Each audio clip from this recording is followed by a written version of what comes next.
नमस्कार। स्वागत है आप सभी का देश देशांतर में। मैं हूं प्रीति सिंह।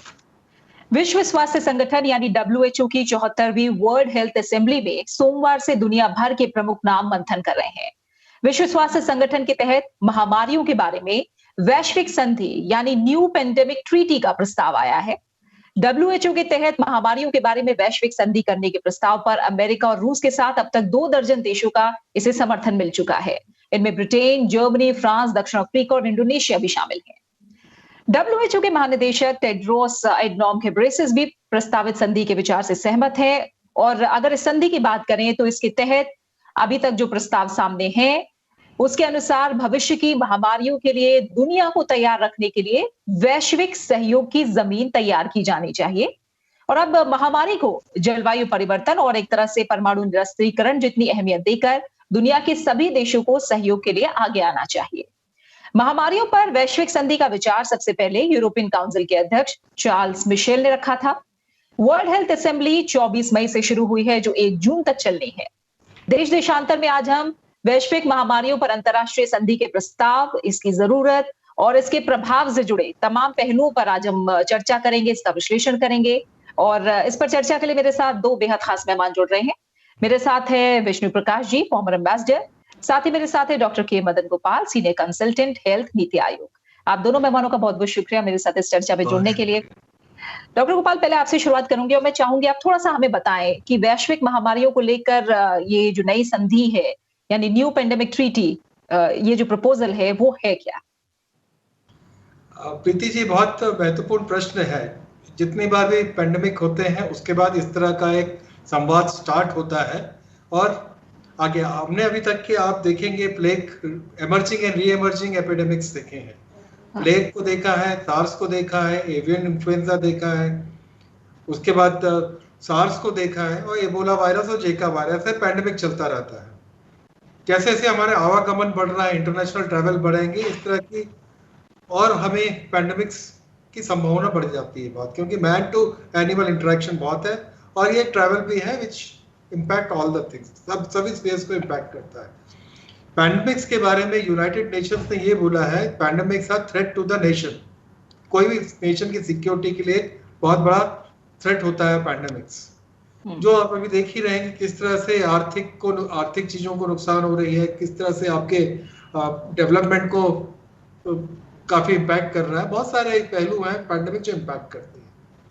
ये पहली बार नहीं हुआ है कि ये जो डिस्कशंस हो रहे हैं, discussion European centre for disease prevention and control 2016 में जब सार्स पैंडेमिक के बारे में बात हुई थी, उन्होंने इसकी जरूरत महसूस करी थी उस समय कि हमें सार्स और उस तरह के वायरस डिसीज के ऊपर सतत निगरानी रखनी है और उसके ऊपर हमें एक दूसरे को सहयोग करना है। ये डिस्कशन जब से चल रहा है, अभी इसकी काफी आवश्यकता है। इसमें एक कैसे सहयोग करना है, एक दूसरे से कैसे जानकारी का आदान प्रदान करना, क्योंकि आज के समय में जानकारी अगर एक दिन भी लेट होती है, आपने देख लिया कि ये वर्तमान जो पैंडेमिक चल रहा है, जानकारी थोड़ी सी डिले हुई और आपने देखा कि पूरे विश्व में फैल गई।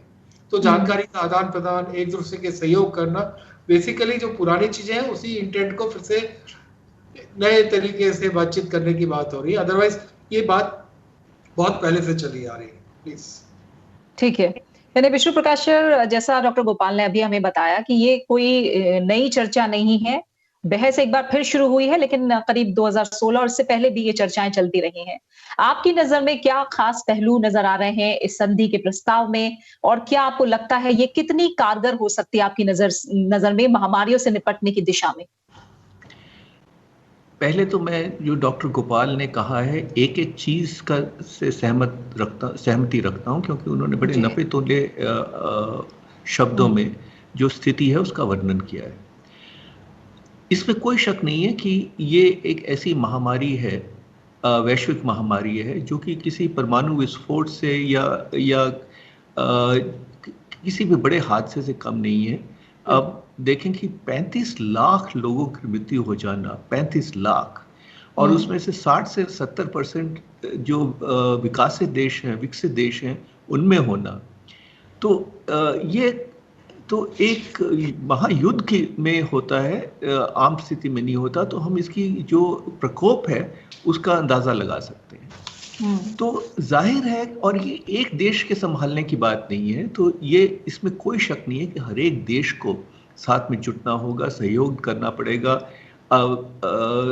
इंफॉर्मेशन का आदान प्रदान करना होगा, दवाइयों का करना होगा, तो इसमें कोई शक नहीं। और इसलिए ये ऐसी संधि हो, ये इससे मैं सहमत हूँ, क्योंकि संधियों के थ्रू ही देश एक दूसरे के साथ काम कर सकते हैं। पर हकीकत देखें, मैं बिल्कुल संधि के खिलाफ नहीं हूँ, पर ये बताना चाहता हूँ कि हकीकत क्या है। अब जो हम सब जानते हैं कि ये महामारी चीन से शुरू हुई। अब एक मिनट महामारी को छोड़ दें तो चीन और भारत के 35 साल में कितने समझौते हुए थे, कितनी आपस में हमने मेमोरेंडम ऑफ अंडरस्टैंडिंग साइन किए, कॉन्फिडेंस बिल्डिंग मेजर्स किए। क्या हुआ? 1 मिनट में सारे भूल गए, और वो जो किया साउथ चाइना सी में क्या किया। तो और उसके बावजूद भी जो एक तरह से इंसानियत के खिलाफ काम किया है वो ये है कि ऐसी महामारी होने की को छुपा ली गई। और डॉक्टर गोपाल ने कहा कि एक एक दिन भारी पड़ता है, यहाँ तो हफ्ते ही निकल गए। तो अब आप संधि तो कर लें, कानून बना लें, पर अगर कोई देश साथ नहीं देता है, और कई देशों का रिकॉर्ड ऐसा है कि वो संधि कर लेते हैं पर करते मनमानी है, तो आपके पास क्या कोई साधन बचता है? और आखिरली चीज इस वक्त मैं ये कहना चाहूंगा कि इस वक्त मुख्य चीज क्या जरूरत है? मुख्य चीज ये है कि लोगों का निधन हो रहा है, वैक्सीन की कमी है, इन्वेस्टिगेशन हो नहीं रहा। 18 महीने हो गए प्रीति जी, और अब तक क्यों हुआ, कैसे हुआ, ये चीन इसमें पर्दा डाले हुए है, और दिन पर दिन सुराग खत्म हो रहे हैं। और बिल्कुल, और इस वक्त जब वैक्सीन नेशनलिज्म की बात हो रही है, जिनके पास वैक्सीन है वो तो छुपाए बैठे हैं, और जो कई देश ऐसे हैं जिनके बारे में कहा जाता है कि 2023 में उनको वैक्सीन मिलने शुरू होगी। तो मैं ये पूछना चाहता हूँ या कहना चाहता हूँ कि इस वक्त जरूरत ये है कि महामारी को रोका जाए, वैक्सीन पे कोऑपरेशन की जाए, एक दूसरे के साथ मिलकर देश काम कर रहे हैं, और इन्वेस्टिगेट करें, ना कि आप वो रुख बदल दें और कैसा हम संधियों की बात करते हैं। तो मुझे वहां थोड़ी सी परेशानी है। यानी जिम्मेदार कौन है, सवाल का जवाब मिलना भी बहुत जरूरी है, और जो बाकी पहलू आपने बताए हैं वो भी काफी इंपॉर्टेंट है, उन पर हम बात करेंगे विष्णु प्रकाश सर। लेकिन डॉक्टर गोपाल, जैसे आपने कहा कि चर्चा पहले से चल रही है, एक बार फिर हम कहें कि ये फिर क्योंकि एक महामारी सामने आई वैश्विक, इसलिए एक बार फिर इस पर मंथन करने की बात कही जा रही है। आपको क्या लगता है क्यों इस पर कोई एक राय नहीं बन पाई या संधि अब तक नहीं हो पाई? और क्या लग रहा है कि जो दुनिया की स्वास्थ्य व्यवस्था है वो इस तरह की महामारी के आगे कितनी कहें हम सुदृढ़ है या फिर कमजोर? ये 2-3 प्रश्न है आपके जी। अगर आप देखेंगे तो जब भी ऐसा कोई विपदा आती है, कोई महामारी आती है, इस तरह की चर्चाएं चालू हो जाती हैं कि हमें करना है। 2016 में भी बात हुई थी, काफी चर्चाएं हुई, कुछ देश आगे भी बढ़े, आदान प्रदान करने लगे एक दूसरे। लेकिन जैसे कि विष्णु प्रकाश जी ने बताया कि मानना नहीं मानना एक कंट्री के ऊपर रहता है। जहां जो भी वैश्विक महामारी होती है, इंटरनेशनल ट्रैवल इतना फास्ट है, आवागमन इतना ज्यादा है, एक दूसरे जो बॉर्डरिंग डिस्ट्रिक्ट्स हैं, बॉर्डरिंग एरियाज में काफी वो होता है, तो इसलिए एक एक दिन का सूचना का आदान प्रदान मुश्किल हो जाता है। अगर आपका मंशा बिल्कुल सही है तो ये संधि काम करती है, एक दूसरे को बचाना, जो हम लोग वसुधैव कुटुंबकम की बात करते हैं, उसी दिशा में ये हो सकता है। लेकिन कितना हम ऑनर करते हैं, बहुत सारे प्रश्न हैं। अभी विष्णु जी ने बताया कि बहुत सारे प्रश्न हैं। कुछ देशों के पास वैक्सीन अपने पॉपुलेशन के 3 गुना वैक्सीन स्टॉक पाइल है, किसी के पास 2023 तक के इंतजार करना है। अभी समस्याएं हैं, समस्याओं का निदान करना है, कैसे एक दूसरे की मदद करनी है। कहीं कहीं अभी आप देखिए पूरा एक कॉन्टिनेंट में अभी उतना इन्फेक्शन नहीं हुआ या पहुंचा नहीं, या टेस्टिंग ही नहीं हुई वहां पे, जैसे पूरा अफ्रीका का पूरा समूह है, वहां पे केसेस नहीं आ रहे हैं, या तो टेस्टिंग की फैसिलिटीज नहीं है या इंफ्रास्ट्रक्चर नहीं है।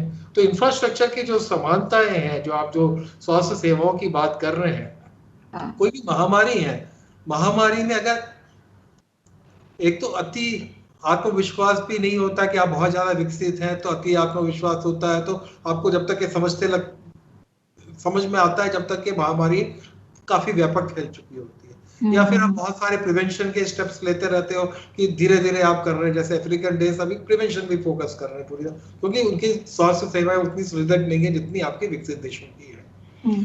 आप भी देखिए कि विकसित देशों का जो सर्ज हुआ था तो वहां पे सर्ज 600 पर केसेस पर मिलियन पर डे हुआ था सर्ज वहां पे। और हम लोग का जो हमारा जो देश है काफी इंफ्रास्ट्रक्चर ऐसा नहीं कि ठीक नहीं है, ठीक है, काफी फैला हुआ है। पहला जब सर्ज हुआ था 1 लाख के करीब आया था, उस समय भी काफी स्ट्रेस में आ गया था सिस्टम। जब हमारा सर्ज 230 के करीब पहुंचा, अभी तो 600 भी नहीं पहुंचा, जो आपके लैटिन अमेरिकन कंट्रीज जो ब्राजील है, अर्जेंटीना, चिली अभी इंडिया का ट्रैजेक्टरी फॉलो कर रहे थे, उसी हिसाब से अभी पहुंचे नहीं है हम लोग। उसी आप देखेंगे 230 आ गए तो हमारा पूरा सिस्टम आपने देख लिया कि हाहाकार मच गया कि सिस्टम नहीं हो रहा। वैसे स्थिति प्रायः बहुत सारे आपके अविकसित देश में है, विकासशील देशों में यही सेम प्रायः स्थिति है। इवन जो विकसित देश थे जब एकदम से सर्ज हुआ था तो यही स्थिति थी। ऐसा नहीं कि विकसित देशों में ये स्थिति नहीं थी, वहां पे भी ऐसी स्थिति थी, बेड की मारामारी थी। वहां पे भी आईसीयू जो थे, आईसीयू में आपको भी सेलेक्टिव था। अगर कोई बुजुर्ग आदमी है 80+ है तो उसको इंस्ट्रक्शन थे या तो भर्ती नहीं करना या फिर उसको रिससिटेट नहीं करना। That kind of protocol were followed. तो बेसिकली यही है, बात घूम फिर कर वहीं आ जाती है कि अगर जानकारी शुरू से मिल जाए, जानकारी का आदान प्रदान, छुपाना नहीं, एक दूसरे का सहयोग करना, पड़ोसियों की सहयोग करना, तो उसमें आप काफी व्यापक स्तर पे ये थोड़ा सा आपका जो डायलॉग चल रहा है तो काफी चरितार्थ हो सकता है। अदरवाइज खाली जैसे पहले बात हुई थी, बात होगी, कुछ देश करेंगे कुछ देश नहीं करेंगे। ठीक है, जैसा आप कह रहे हैं डॉक्टर गोपाल की कुछ देश करेंगे कुछ देश नहीं करेंगे, तो विष्णु प्रकाश सर हम जानते हैं कि WHO महासभा की प्रक्रिया है और यहाँ फैसले ज्यादातर आम सहमति से होते हैं और इस बीच किसी एक देश का जो विरोध है वो भी रुकावट बन सकता है। इस दौरान में देखा कि ब्राजील और जमैका जैसे देश हैं वो सवाल उठा रहे हैं कि जब उसके जैसे देश महामारी की मार झेल रहे हैं तब दुनिया के पास क्या इतना समय है कि वो नई संधि की चर्चा में उस वक्त को लगाए, और जो आम सहमति होगा वो आपकी नजर में कितनी बड़ी चुनौती होगा, क्या चिंताएं और देशों की तरफ से हो सकती हैं? तो ये अभी जो पूरी प्रक्रिया होगी वो आपको लगता है कि काफी समय लगाएगी? मुझे लगता है जी कि समय लगेगा, और जो इन्होंने 2022 में सोचा हुआ है कि 2022 के पिछले आगे वाले पहले कुछ महीनों तक ये हो जाएगा, ये मुश्किल लगता है। और उसका कारण है, देखिए इस वक्त WHO की साख पे बहुत धब्बे पड़े हैं। और मैं अगर स्पष्ट कहूँ तो डॉक्टर टेड्रोस हैं, उनको ये समझा जाता है कि वो DG कम है और चीन के प्रतिनिधि या प्रवक्ता ज्यादा है। और जिस तरह से उन्होंने कार्य किया है, जिस तरह से उन्होंने चीन के इशारे पे कोई इंफॉर्मेशन दबाई है, या अब हम सब, मैं याद करवा दूं आपके दर्शकों को कि जब जनवरी फरवरी में कुछ देशों ने पिछले साल एडवाइजरी इशू की थी तो टेड्रोस साहब ने ये कहा कि नहीं इसकी जरूरत नहीं है। तो जो प्रोएक्टिव रोल अदा करना चाहिए था उसके विपरीत किया। तो अगर आप ऐसा पार्टीजान रुख करेंगे या एक तरफा रुख करेंगे तो आप किस तरह से आपकी साख बढ़ेगी। और अब कोशिश है कुछ देशों की कि WHO को सख्त किया जाए, इनको स्ट्रॉन्ग किया जाए, एम्पावर किया जाए। अब इसमें दो देशों में मतभेद है, क्योंकि जो उनके पास ताकत है, जो पावर है, उसका ही इस्तेमाल ठीक नहीं हो रहा है। तो अब अगर मुझे पूछा जाए कि क्या करना चाहिए, तो सबसे पहले ये जो इस वक्त का ढांचा है, इस वक्त जो मैनेजमेंट है, उसका कंटिन्यू करना मेरे हिसाब से, मैं जानता हूं कि ये मुमकिन नहीं है, पर अगर वाकई आप चाहते हैं ठीक करना ऑर्गेनाइजेशन को, तो जो मैनेजमेंट ने अपने आप को या टीम ने जो अपने आप को संकट इमरजेंसी के समय काम नहीं कर पाए या गलत एडवाइस दी, उनका कंटिन्यू करने में क्यों कंटिन्यू करें। और ये सहमति बनना बहुत मुश्किल है, क्योंकि क्रेडिबिलिटी की बात है इस वक्त। और जो डॉक्टर गोपाल ने जिक्र किया कि जब पिछले साल जब ये संकट बड़ा फर्स्ट वेव आई थी और विकसित देशों में भी यही हाल था, अब देखें कि उस वक्त क्या हुआ और अब जब भारत में ये संकट आया तो क्या हुआ। मैं पार्शियल मीडिया कवरेज की या दो पैमानों की बात कर रहा हूँ। हाँ। उस वक्त मीडिया ने कुछ इंफॉर्मेशन दबाई, कोई भी पिक्चर्स नहीं दिखाई, जो पिक्चर्स आई उसको देख के रोंगटे खड़े होते थे, सब दबा लिया गया। पर जब भारत में कुछ होता है तो उछाला जाता है। जब भारत अपने लिए वैक्सीन की जुगाड़ करता है, हमारी आबादी इतनी बड़ी है, 135 करोड़ की आबादी है, तो सवाल पूछे जाते हैं। तो ये जो अलग अलग पैमाने हैं अलग अलग देशों के लिए, ये एक चिंता का विषय है, क्योंकि जब तक आप वाकई सहयोग की दिशा में नहीं बढ़ रहे हैं, और अगर सहयोग हो तो कोई मुश्किल है नहीं, पर क्या सहयोग थोपा जा सकता है? क्या आपके पास ये तरीके हैं कि जो सहयोग नहीं करते उनको के खिलाफ कुछ एक्शन लिया जाए? मैं भारत का राजदूत रहा हूँ, मैं 35-36 साल डिप्लोमेट रहा हूँ। मुझे ये जो टोकनिज्म है उससे बहुत घबराहट होती है कि हाँ, अब आपको कुछ करने का देखना है कि हाँ हम कुछ कर रहे हैं। तो मैं गलत हो सकता हूँ और मैं गलत होऊंगा तो बहुत खुश होऊंगा, पर मुझे ये लगता है कि इस वक्त जो प्रयत्न हो रहा है वो एक तरह से वो कुछ हो रहा है कि हम लोग हाँ कुछ करना, इजी वे आउट जो ऑप्शन है, इजी ऑप्शंस को लिया जा रहा है। तो मेरे हिसाब से जो ठीक रास्ता ये है कि इस वक्त आप सहयोग करें, वाकई दिखाएं कि आप करना चाहते हैं, अकाउंटेबिलिटी लाएं और उसके बाद कानून बनाएं, ट्रीटीज बनाएं, संधि बनाएं, ताकि लोगों को उस पर विश्वास हो। तो ये मेरी धारणा है। बिल्कुल। और इस बीच अहम सवाल ये भी आ जाता है डॉक्टर गोपाल कि अब इस प्रस्ताव को लेकर भारत का रुख क्या रह सकता है, या फिर उसके अपने हित में क्या रहेगा? इस समय हम जानते हैं कि बहुत देख संभल कर कदम उठाना होगा, क्योंकि चर्चाएं बहुत हैं। जैविक हथियारों के इस्तेमाल को लेकर भी इस महामारी के दौर में जो चर्चा है वो काफी, उस पर भी बहस हो रही है और उसकी जिम्मेदारी तय करना भी एक बड़ा सवाल होगा। तो इन पूरे उसके दौरान वसुधैव कुटुंबकम की आपने बात की, भारत ने शुरू से ये किया और हम जानते हैं किस तरह वो मदद के लिए हमेशा आगे रहा है, दुनिया के बाकी देशों के लिए भी। तो इस समय इस प्रस्ताव को लेकर क्या भी कहना बहुत जल्दबाजी होगी, या भारत को किस तरह से आगे बढ़ना चाहिए इस मामले में? ये तो मेरे लिए बहुत मुश्किल प्रश्न है जी। ठीक है, फिर भी मैं कोशिश करता हूँ कि किसी तरह जवाब दूं, क्योंकि अभी जैसे हम लोग का शुरू से ही भारत का जो रवैया रहा है कि सबको सहयोग देना है, सबको पहुंचाना है। जब हाइड्रोक्सी क्लोरोक्विन की बात हुई थी, रातों जितने फार्मर्स थे रात दिन काम किए, उन्होंने यूएस को हाइड्रोक्सी क्लोरोक्विन की सप्लाई करी। उस समय रिक्वेस्ट थी तो उस समय सप्लाई किया गया। वैसे ही बहुत सारे जब भी रिक्वेस्ट आती है तो इंडिया हमेशा से आगे आया है और हमेशा से ही लोगों की मदद करी है।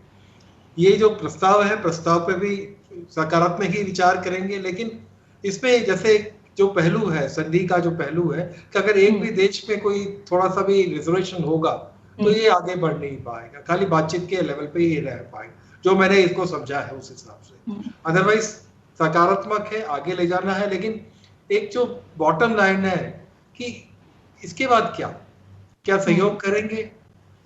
WHO ने कोवैक्स की एक फैसिलिटी बनाई ताकि सब देशों को इक्विटी बेसिस पे आप वैक्सीन प्रदान कर सकें।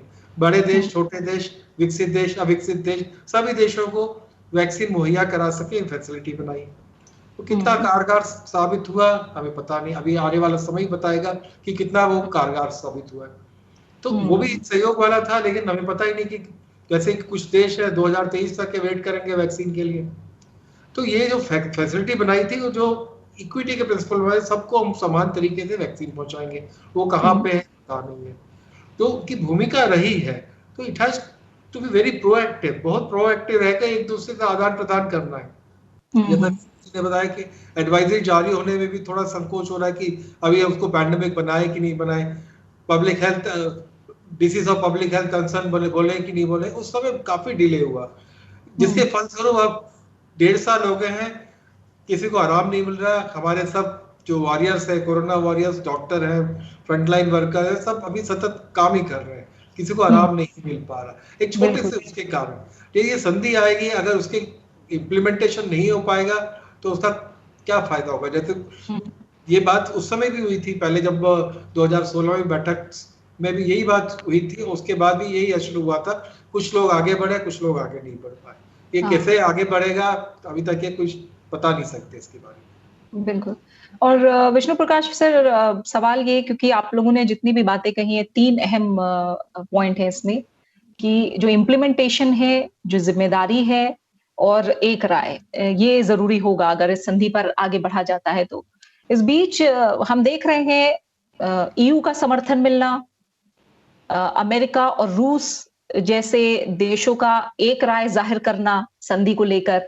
तो आपको क्या लग रहा है, बड़े जो देश हैं, चाहे वो हम फ्रांस की बात करें, जर्मनी की, ब्रिटेन की, तमाम जो देश हैं, ये इस संधि के कहीं ना कहीं पक्ष में नजर आ रहे हैं।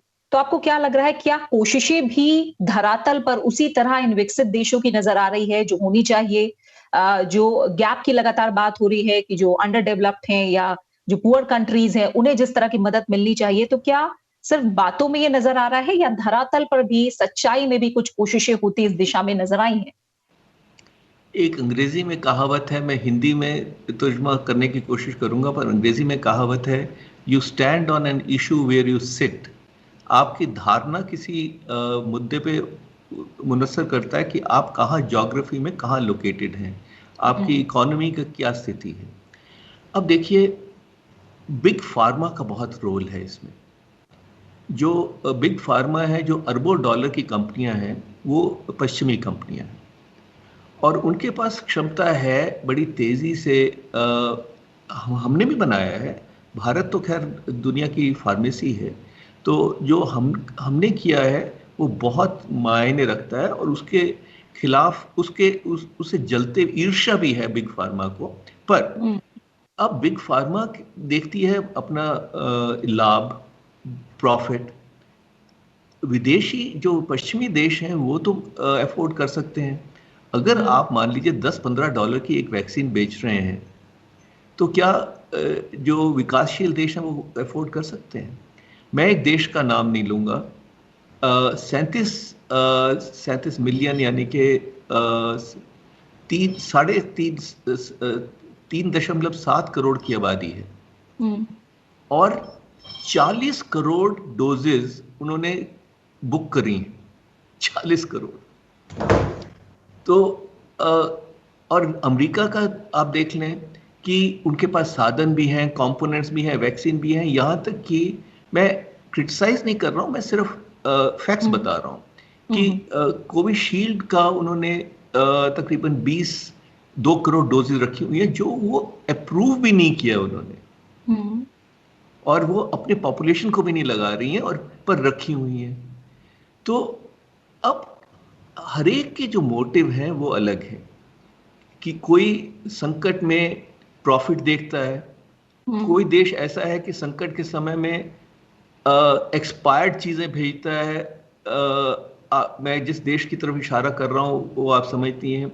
हालांकि इस देश ने तो ये किया कि जो उनको दवाइयाँ या कुछ दी गई जब उनके पास समय था, संकट था, जो गिफ्ट की गई, उसी को रीपैक करके और बेचा गया।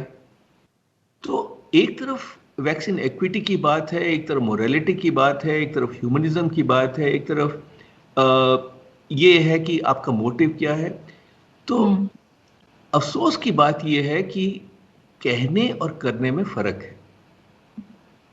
कुछ देश करते हैं, हमने क्या किया, हमने तकरीबन 90 देशों को वैक्सीन दी, जो कुछ पड़ोस में सबको दी, क्योंकि हमारे पास क्षमता थी और वो हमने गिफ्ट की। या तो इसमें जो मापदंड है, पहलू हैं, सोच है, उसका तरीका अलग अलग है। तो भारत में मुझे पता है कि वो इसमें पॉइंट डिसीजन लेगा जो कि वैक्सीन इक्विटी में के लिए जाता है, जो कि इंसानियत के पैमाने पर खरा उतरता है, क्योंकि हमारी एक साख है और हम उसी के हिसाब से निर्णय करेंगे जो भी करेंगे। जो मैंने बात की है वो अपने व्यक्तित्व, पर्सनल पॉइंट ऑफ व्यू है मेरा, पर ये ऐसी संधि हो इसका मैं स्वागत करता हूं, पर ये होनी चाहिए ठीक समय पे और इंटेंशंस होने चाहिए कि हम कुछ करेंगे, ना केवल खाना पूर्ति। बिल्कुल। और इसी के साथ समय भी पूरा हो गया है। विष्णु प्रकाश सर आपका, डॉक्टर गोपाल, आप दोनों मेहमानों का बहुत-बहुत शुक्रिया इस चर्चा में शामिल होने के लिए। तो ज़ाहिर तौर पर इस संधि पर नज़रें सबकी हैं। ये जो प्रस्ताव आया है संधि को लेकर, जैसा हमारे मेहमानों ने भी कहा कि सबसे पहले मंशा समझनी होगी और बहुत ही साफ गोई से, साफ नीयत के साथ अगर आगे बढ़ा जाए, तो ये संधि काफ़ी कारगर साबित हो सकती है। अब देखना होगा 1 जून तक जो वर्ल्ड हेल्थ असेंबली है वो चलनी है। क्या इस संधि पर, इस प्रस्ताव पर आगे बातचीत होती है और एक राय बन पाती है, ये जरूर देखना होगा, इस पर जरूर नजरें होंगी। इसी के साथ देश देशांतर में फिलहाल इतना ही। आप अपना अच्छे से ख्याल रखिए और मुझे दीजिए इजाजत। नमस्कार।